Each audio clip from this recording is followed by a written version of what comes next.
আগের দিন একটা বান্দরে চুমু দিয়েছে, আজকে বলছে 3টে বান্দরের চুমু দিবে।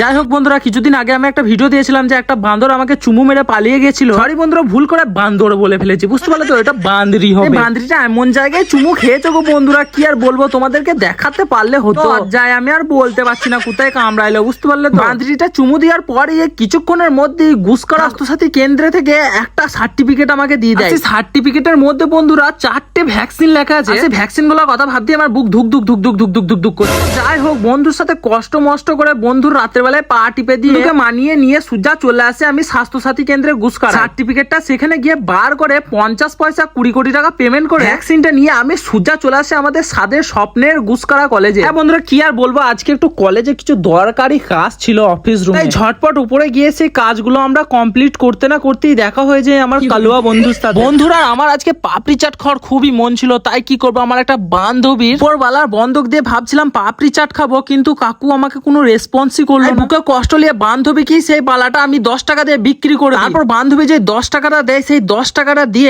আমার মুখ উজ্জ্বল করার জন্য সে পাপড়ি চাটটা আমাকে এনে হাতে আমার দিয়ে দেয়। আজকে আমি ছাপড়ি ফুটবলারদের মতন একটু ফুড রিভিল করে বলবো তোমাদের। হ্যাঁ বন্ধুরা, এটাই সেই পুরনো পাপড়ি চাট যেটা ড্রেনের পানি দিয়ে তৈরি হয়। তারপর সেই পাপড়ি চাটটা সব বন্ধুরা একসাথে ছাঁটিয়ে দেওয়ার পর আজকে আমি বাড়ির উদ্দেশ্যে রওনা। টাটা।